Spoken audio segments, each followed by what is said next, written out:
Starting से अगर आप देखेंगे तो प्रेयर, लूजनिंग प्रैक्टिस, सूर्य नमस्कार और फिर शयन स्थिति के आसन, पीठ के बल लेटने वाले आसन सीखे। उसके बाद हमने विपरीत शयन स्थिति यानी कि पेट के बल लेटने वाले आसन सीखे। फिर सिटिंग पोजीशन, बैठक स्थिति के आसन सीखे। अब हम सीखने जा रहे हैं स्टैंडिंग पोजीशन के आसन, दंड स्थिति के आसन, जिसमें सबसे पहला आसन हम सीखने जा रहे हैं वो है वृक्षासन। वृक्ष यानी कि पेड़, यानी कि पेड़ की समान, यानी कि एज अ ट्री, इसे ट्री पोज भी कहा जाता है। थोड़ी सी अवस्था होने की वजह से हम इसे कहेंगे वृक्षासन। और वृक्षासन के भी अलग अलग वेरिएशन होते हैं, तो उसका जो इजीएस्ट वेरिएशन है वो हम देखेंगे। रीजन ये है कि ये जो वृक्षासन है, आप जब ये पूरा प्रैक्टिस सीख जाएंगे और डेली जब हम 45 मिनट्स या 1 आवर का प्रैक्टिस करेंगे ना, तो उसके एंड में ये रोज हम प्रैक्टिस करते हैं। क्यों करते हैं ये भी हम देखेंगे, क्योंकि काफी इफेक्टिव आसन है वृक्षासन। तो ये आसन स्टैंडिंग पोजिशन में आने के बाद 2 अंकों में लेना है, 2 अंकों में छोड़ना है, यानी कि 2 steps for taking the position and 2 steps for releasing the position. तो स्टैंडिंग पोजीशन में आने के बाद पहले अंक में दोनों हाथों को साइड से ऊपर लेके जाना है और हाथों की नमस्कार अवस्था करनी है। और फिर दूसरे स्टेप में धीरे धीरे से अपनी एड़ियों को ऊपर उठाना है, अपने टोस पे आना है, पूरे शरीर को ऊपर की तरफ स्ट्रेच करना है। नजर सामने किसी एक केंद्र बिंदु पे टिकाएं, आंखें खुली रखें ताकि आप बैलेंस कर पाए। पूरे शरीर को ऊपर की तरफ स्ट्रेच करना है। फिर आसन छोड़ते वक्त धीरे से पहले एड़ियां जमीन पे और फिर दोनों हाथ कमर के पास साइड में लेके आएंगे। जिस तरह से 2 अंकों में आसन लेना है, 2 अंकों में आसन छोड़ना है। तो अभी हम पहले देख लेते हैं वृक्षासन का अभ्यास कैसे करना है स्टैंडिंग पोजीशन में। तो दंड स्थिति का आसन है वृक्षासन। 2 अंकों में लेना है, 2 अंकों में छोड़ना है। दोनों पैरों को मिला के रखना है। अब धीरे धीरे से दोनों हाथ साइड से ऊपर लेके जाएं। 1, हाथों की नमस्कार अवस्था, नजर सामने की तरफ। धीरे धीरे से एड़ियों को ऊपर उठाएं, पूरे शरीर को ऊपर स्ट्रेच करें। 2, नजर सामने केंद्र बिंदु पे टिकाएं, बैलेंस करें, बहुत अच्छे। अब धीरे से आसन छोड़ेंगे, एड़ियां जमीन पे। 1, दोनों हाथ साइड से नीचे लेके आए। 2, और एक बार देखेंगे इसी आसन को। 1, 2, बैलेंस इंपॉर्टेंट है। बराबर नजर किसी केंद्र बिंदु पे टिकाए रखें ताकि आप थोड़ी देर के लिए होल्ड कर सकें। पूरे शरीर को ऊपर स्ट्रेच किया हुआ है। आसन छोड़ेंगे। 1, 2, रिलैक्स। तो जैसे कि अभी हमने देखा कि वृक्षासन में ऊपर की तरफ स्ट्रेच होता है। तो जब हम पूरे आसन परफॉर्म कर लेते हैं 45 या 1 आवर के प्रैक्टिस में, जिसमें हम फॉरवर्ड बेंड के आसन करते हैं, बैकवर्ड बेंड के आसन करते हैं, स्ट्रेचिंग या हम साइड बेंडिंग करते हैं, तो ये सब के बाद फाइनली जब इन एक अपवर्ड स्ट्रेच करते हैं ना, तो पूरा शरीर एक ही तरफ जब स्ट्रेच किया जाता है तो मसल्स के अंदर जो भी टायर्डनेस आया होता है, थकान आई होती है, वो पूरी तरह से निकल जाती है। तो बहुत अच्छा ये स्ट्रेचिंग इफेक्ट हमें वृक्षासन में मिलता है। और साथ ही साथ बैलेंस जब हम करते हैं ना, तो बैलेंस से भी स्ट्रेंथनिंग हमें, हमारे मसल्स एंड ओवरऑल शरीर में स्ट्रेंथनिंग भी हमें इन्हांस होते हुए फील आप करेंगे। साथ ही साथ जब बैलेंस करते हैं तो माइंड का स्टेबिलिटी के लिए भी काफ़ी इफेक्टिव आसन है वृक्षासन। इसीलिए हम इसे रोज प्रैक्टिस करते हैं सेशन के, प्रैक्टिकल सेशन के एंड में। बस इस आसन को जैसे मैंने कहा हार्डली 30 सेकेंड 1 मिनट का भी होल्ड जो है काफ़ी है। बस ध्यान ये रखना है जब हम स्ट्रेच करते हैं तो बैलेंस बनाए रखें, आंखें खुली रखें। आंखें बंद कर देंगे तो बैलेंस बिगड़ जाता है। एंड ऑब्वियसली देखिए आपको कितना आप तक ध्यान में आया हुआ, नी से संबंधित कोई समस्या होगी, एंकल जॉइंट से समस्या होगी तो आप ये आसन नहीं कर सकते हैं, ताकि आप इसे परफॉर्म करें।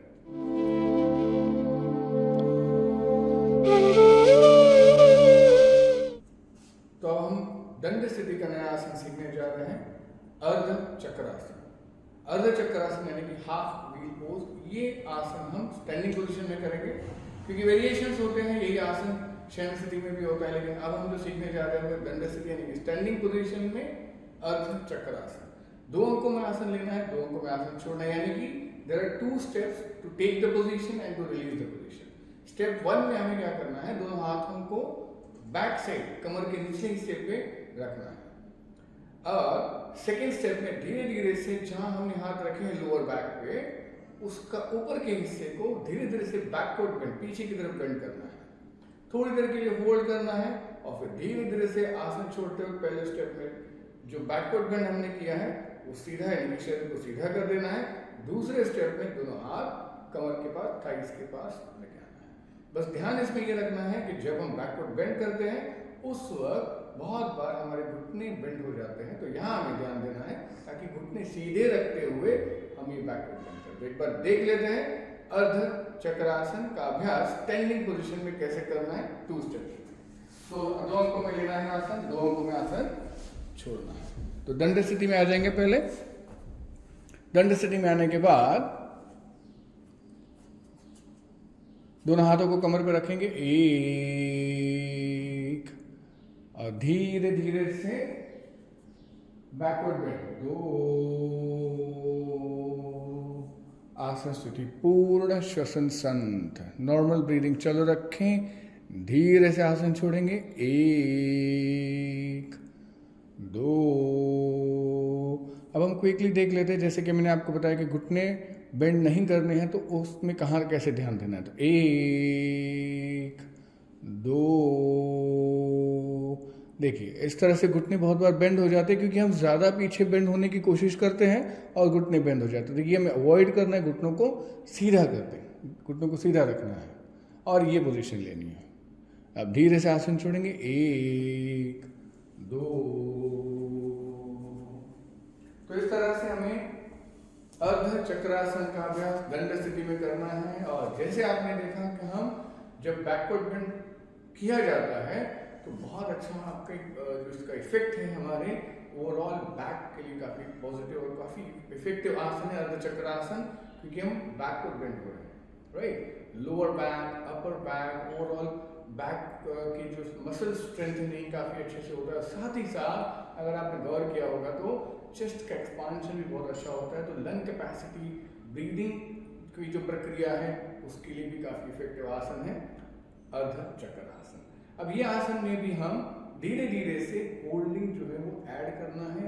ऑलवेज हर आसन को होल्डिंग की ज़्यादातर शुरुआत हम 10, 15, 20 सेकेंड होल्ड करने से लेकर ये आसन में भी आप 30 सेकेंड और फिर लास्ट फाइनली हम इसको 1 मिनट तक भी होल्ड कर सकते हैं ताकि इसके जो पूरे फायदे हैं वो हमें मिल सके। और ध्यान ये रखना है कि जब हम ये बैकवर्ड बेंड के आसन करते हैं तो अगर हमारा स्पाइनल कॉर्ड में काफ़ी ज़्यादा स्टिफनेस है या मसल्स में स्टिफनेस है तो फोर्सफुली बहुत ज़्यादा पीछे बेंड ना हो, आराम से जितना बेंड हो सकते उतना होना है। कंसिस्टेंसी धीरे धीरे से रोज आपका प्रैक्टिस फ्लेक्सिबिलिटी को इम्प्रूव करेगा और आपका जो बैक बेंड है वो और ज़्यादा इम्प्रूव होगा। दूसरी बात ध्यान रखनी है कि इसमें बैलेंस बनाए रखना है। बहुत बार हम पीछे झुकते और बैलेंस चला जाता है और फिर उसके वजह से जर्क होता है तो कहीं स्पाज़म हो सकता है मसल्स का, यानी जिससे हम कहते हैं कि वो अचानक से मसल्स स्पाज़म हो गए, पेन होने की शक्यता है। तो ध्यान रखना है कि बैलेंस बनाए रखें, आंखें खुली रखें और इन बातों को ध्यान में रखते हुए इस आसन का अभ्यास आप करें।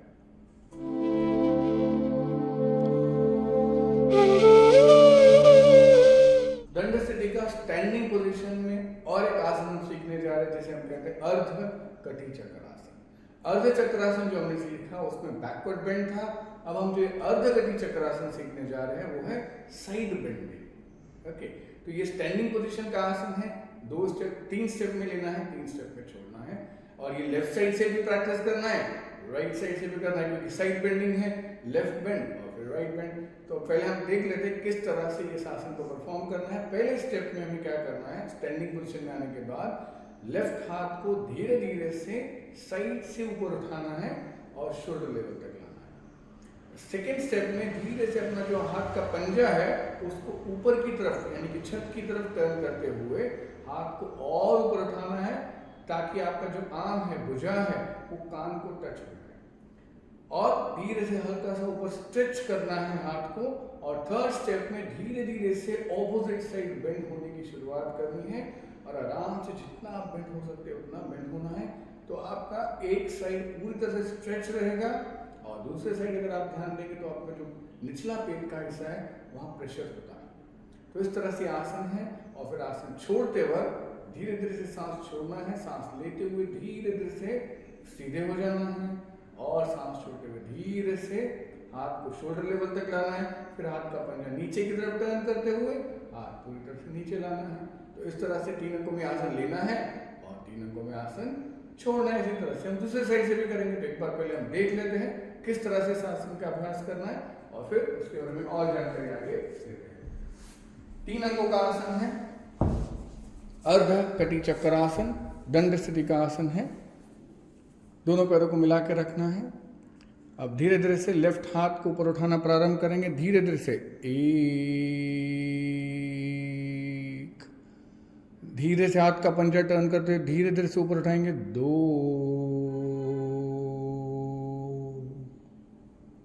शरीर को सीधा रखते हुए।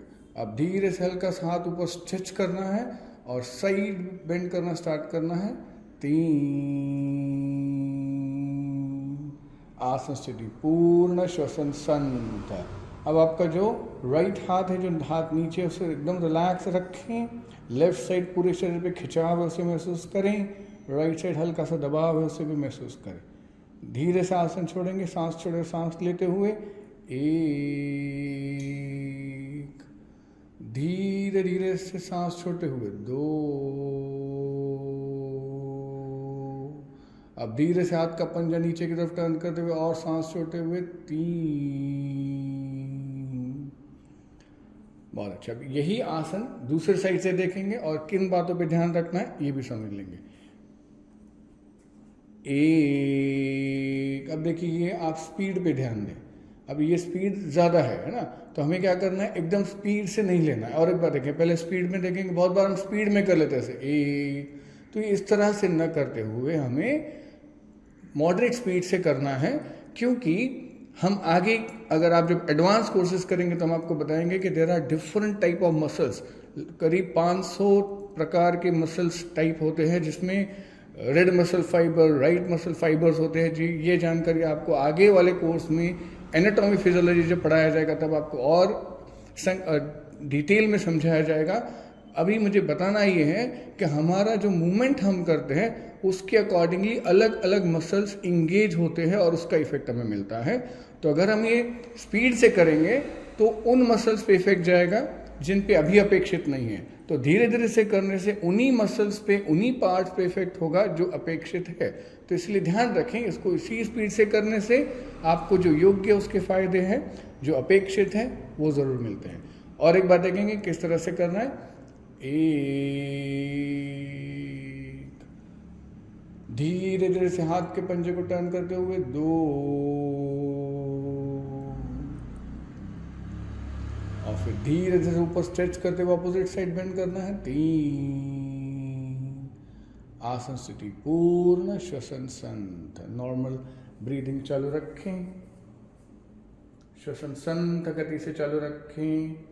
धीरे धीरे से आसन छोड़ेंगे, सांस ले और सांस छोड़ते हुए एक, दो,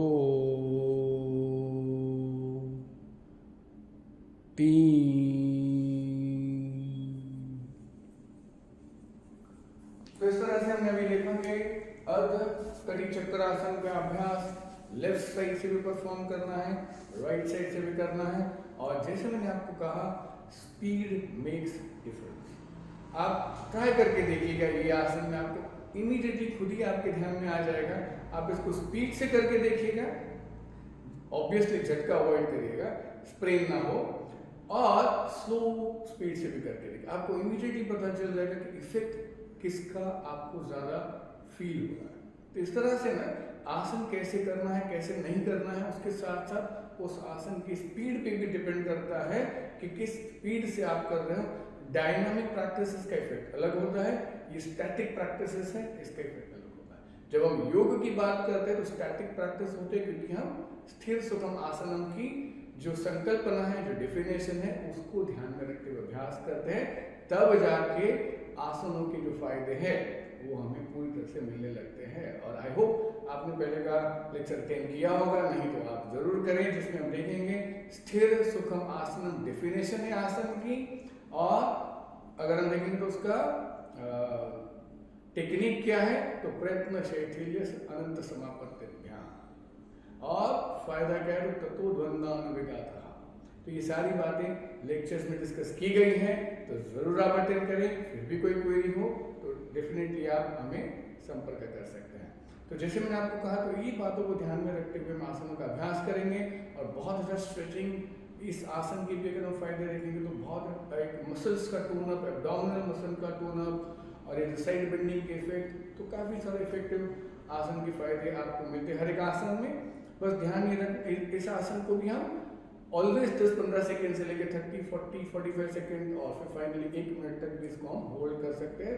होल्डिंग के जो इफेक्ट हैं धीरे धीरे से आप जब सीखेंगे आप बहुत अच्छे से एक्सपीरियंस करेंगे, बहुत सूदिंग इफेक्ट हमें मिलता है और इंटरनल ऑर्गन्स के ऊपर भी काफ़ी सकारात्मक यानी कि उनकी जो कार्य क्षमता बढ़ाने के लिए उपयोगी होता है द प्रैक्टिस ऑफ होल्डिंग। सिर्फ ध्यान ये रखना है कि बैलेंस बनाए रखना है, आपको शोल्डर से संबंधित तीव्र विकार है तो इस आसन को अवॉइड करें, बाकी आप सभी कर सकते हैं। तो इस तरह से योगिक जर्नी में हम स्टेप बाय स्टेप आगे बढ़ रहे हैं।